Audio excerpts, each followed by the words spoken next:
Hello, I'm Senator Christine Milne, the Australian Greens spokesperson on climate change and energy, and I'm here today with Phil Beattie in the beautiful Derwent Valley of Tasmania on his magnificent dairy property.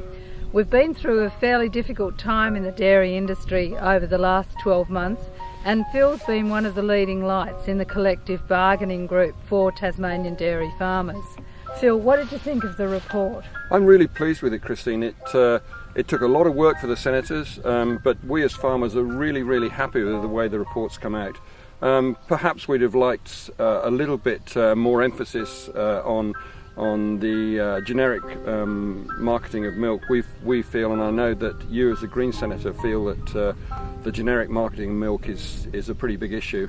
So that's the one slight downside that we find, but apart from that we're really happy with it. Can you just explain what's the problem with generic milk? Because some people would say, well, isn't it good if consumers can get milk cheaper? Well, in the short term it is good, but you have to have dairy farmers who make enough money to continue farming, and if they're being driven into a situation where the milk price is so low, because the processors are being forced to deliver milk to the supermarkets at very low prices, and they're passing on these losses effectively to the dairy farmers. The buck stops with us, and eventually, if that continues, and there's a very high proportion of milk that's sold by the two big supermarkets that is generic milk, then we're in serious danger as liquid milk suppliers of not being profitable.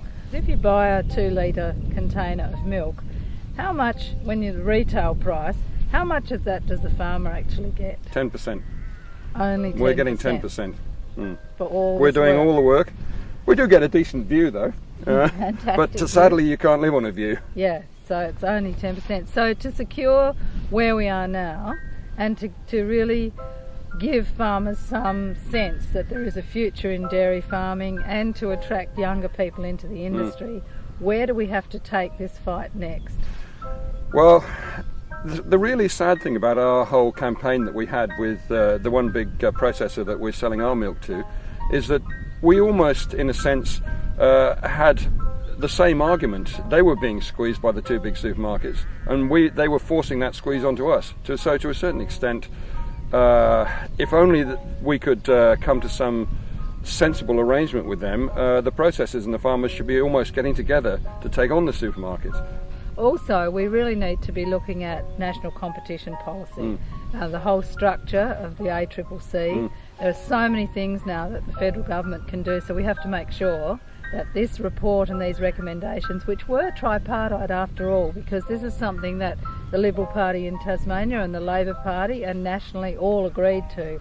We now need the Rudd government to really act on these suggestions and strong recommendations in many cases for legislative change.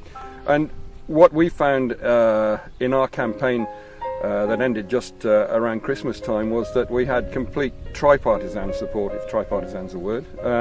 In other words, there was no political differentiation. Every political party was in support of what we were trying to say. The fact that a small group of dairy farmers were taking on a very large milk processor, national milk processor. And they sat up and took notice because of the Senate inquiry, or 2 Senate inquiries. They sat up and took notice because of what the Tasmanian public did, and we felt we were quite successful.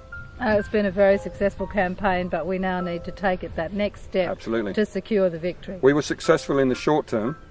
What you're talking about is the long term, and a lot of us dairy farmers tend to just see what's in front of our noses, not what's way out in front. And so we're very grateful to you and to the other senators for the work that you've put in. Thank you. And it's now over to the community to get behind the farmers and call on the Rudd government to actually implement the recommendations of the Senate inquiries looking at this monumental struggle on behalf of Australian dairy farmers.